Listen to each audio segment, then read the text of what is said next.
There was a time when YouTube felt illegal.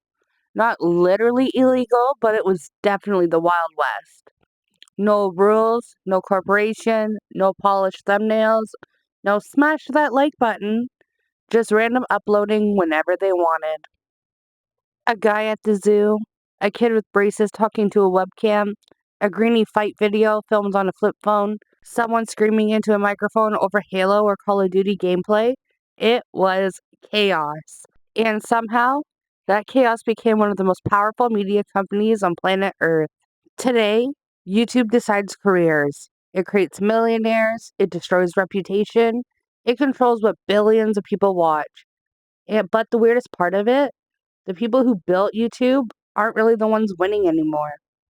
Today on Rabbit Hole Radio, we're going to be breaking down YouTube year by year and looking at the full history of YouTube, how it started, who got rich first, how creators made millions, why AdSense collapsed, why everyone gets demonetized now, why some creators get blacklisted, and why YouTube today feels nothing like the site millennials and Gen Z grew up on. This is a rise and the fall of YouTube. Hello everyone, this is your daily dose of internet. YouTube first launched in February 2005, created by three former PayPal employees, Chad Hurley, Steve Chen, and Jod Carmen. Sorry if I butchered the name. But they came up with a pretty basic and simple idea. Uploading videos online sucked previously. It was complicated, slow, expensive, and required technical skill. But YouTube solved it with one push of a button: upload, share, embed. That changed everything. The first video ever uploaded was called Me at the Zoo by Jod Carmen.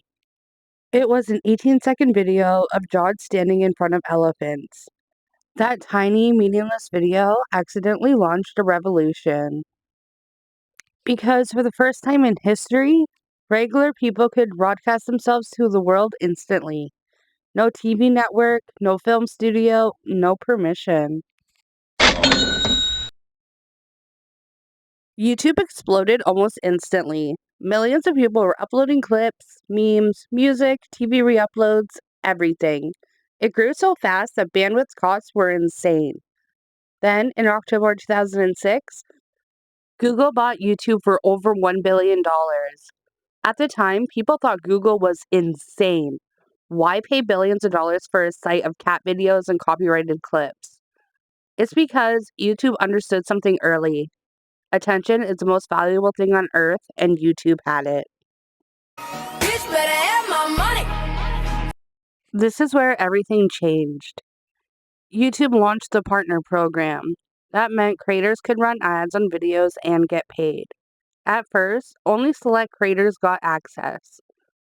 The first big earners included Smosh, Shane Dawson, Ryan Higa, Fred, and Ray William Johnson. And kids quickly realized you don't need Hollywood. You can become famous from your laptop and webcam. This era was old YouTube heaven. Low competition, easy growth, no giant corporations, no Mr. Beast level production budgets. You could upload nonsense and go viral overnight. And the rates were rising. Some creators were making thousands a month with almost no expenses. Suddenly, then tens of thousands, then it turned into six figures. This was the era of comedy skits, rants, vlogs, pranks, gaming commentaries, and music parodies. And the biggest secret from that era is the CMP was better than people realize. A creator getting millions of views could make insane money, all because advertisers were pouring cash into online videos.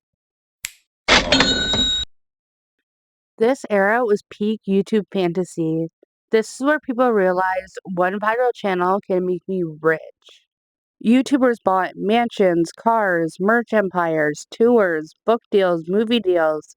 Some of the biggest names in this era were PewDiePie, Jenna Marbles, Shane Dawson, Smosh, KSI, Zoella, and the Fine Bros. YouTube content creators were making millions yearly. Some single sponsored uploads were worth more than regular salaries. Kids stopped dreaming of being movie stars and started dreaming of becoming a YouTuber.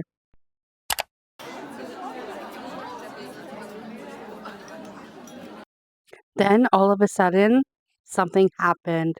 YouTube stopped needing stunts, stopped needing skits, stopped needing production because creators discovered something cheaper: talking.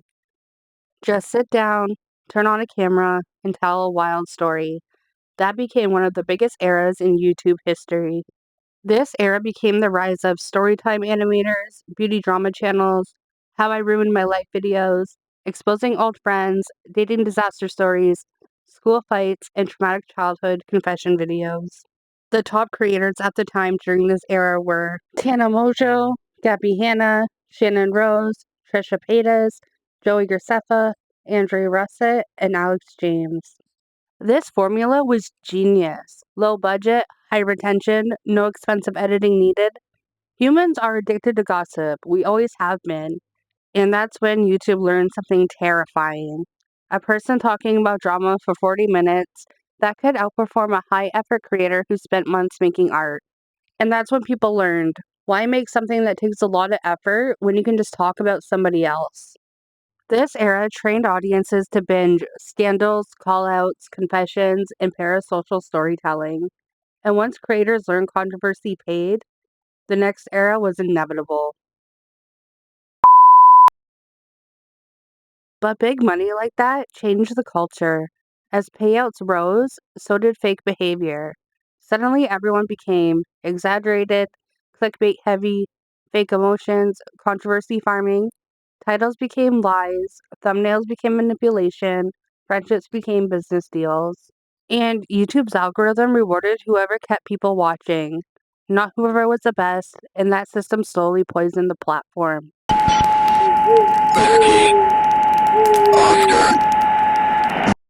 Then came the event that creators still talk about to this day: adpocalypse.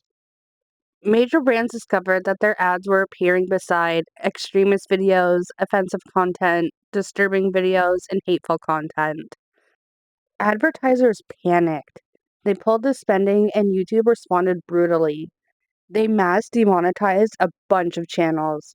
Suddenly, creators woke up to a yellow dollar sign beside their videos. Revenue dropped overnight.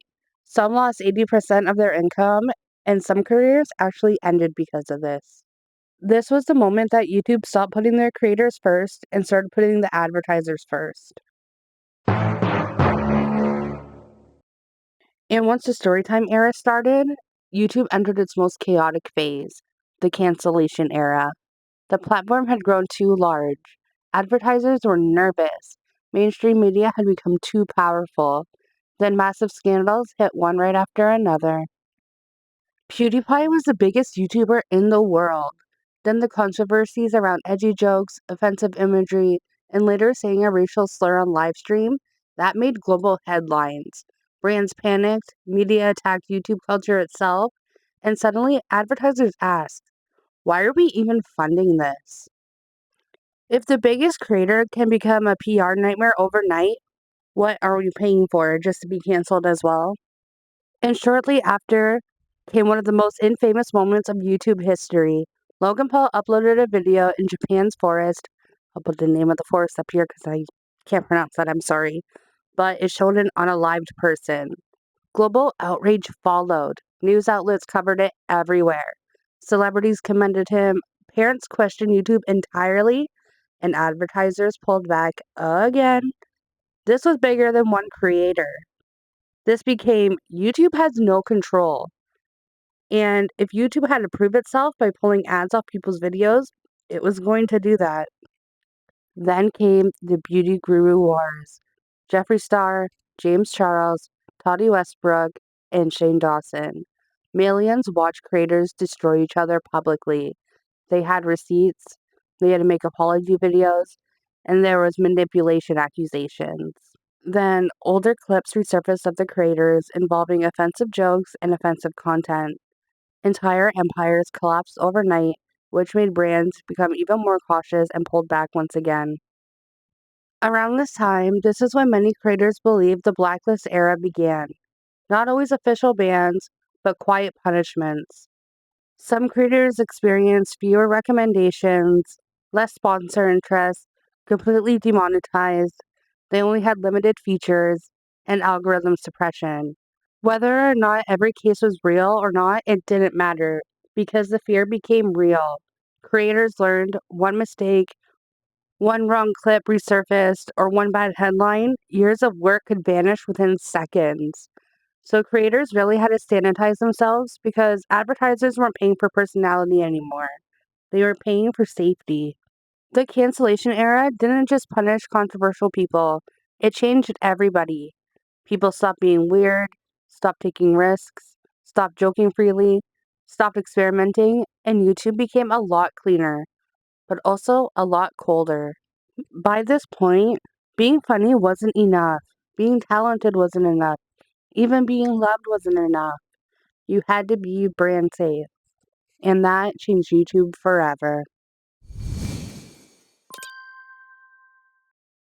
From this point forward, being entertaining wasn't enough. You had to be brand safe. No swearing, no controversial topics, no edgy humor, no discussing tragedy carelessly, no risky words within the first 30 seconds. Creators started self censoring, replacing words with phrases like unalived, pass away, got taken out. The platform changed language itself, and that is very intense power. People assume 1 million views equals rich, but that isn't always the case these days. Today, revenue depends on niche, audience country, retention, watch time, ad inventory, content topic, sponsor demand, demonetization risk. A giant entertainment channel can get millions of views and make shockingly little compared to finance or business channels. Some creators openly say certain videos earn almost nothing, especially high expensive production videos. That's why sponsorships became king instead of AdSense. AdSense used to be the dream, but now it's just basically backup income. Or to others, pocket change for a coffee. Mr. Beast. Now, these days, YouTube favors retention monsters, giant budgets, polished editing. Sorry if my voice sounds a little different here. My microphone died, and I just want to get this video done because it's almost bedtime. So, yeah, sorry if it sounds a little different, but let's continue. As I was saying, YouTuber now favors retention monsters, giant budgets, polished editing, thumbnail science, and mass appeal content. The average person with a webcam is no longer competing with another person. They're competing with many media companies, which means studios, teams, writers, editors, and they have psychologists basically designing the thumbnails. The barrier to entry is higher than ever. And you'll often hear people say, I miss old YouTube. I miss how it used to be back in the day. And that's because old YouTube felt human. Bad lighting, awkward pauses, no strategy, just real people experimenting. Now, much of YouTube feels optimized. It feels efficient, calculated, professional. Even though the quality has improved, the soul often disappeared. People miss the old YouTube, not because it was better technically, because that's when people felt alive. Now, everyone just acts like a PR robot. YouTube isn't just a video site anymore. It's basically just television now, a search engine, a podcast platform, a music platform. It's always been kind of a music platform though, like it's a big thing for music. But I mean, it just has its own app now for music like Spotify or Apple Music or something, when before it was just a bunch of crazy videos and sometimes copyrighted music was uploaded onto it before it became a major hub for music. That's all I meant.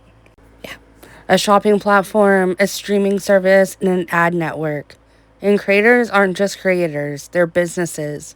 Some thrive, some burn out, some often disappear after one controversy. YouTube gave regular people power no generation had before: a camera, a voice, and an audience. And it started just from people's bedrooms. People became millionaires from memes. People built empires from weird ideas, but the bigger it became, the less freedom it could tolerate. But that's just the cycle of the internet. First, it's really fun, then it becomes profitable, and then it gets controlled. And Maybe that's why people still chase after new platforms every few years. They aren't chasing features, they're chasing the feeling YouTube used to have. If you made it this far, thank you. You get a gold star. I really appreciate you taking the time to listen to me ramble, and hopefully you learned something new. And if you did, comment down below what it is and what your favorite era of YouTube was. Hit that like button so more deep dive enthusiasts can find this video, and subscribe if you want to see more. This has been Rabbit Hole Radio, where we dig deep into the ruins. Hopefully I'll see you in the next video. Bye.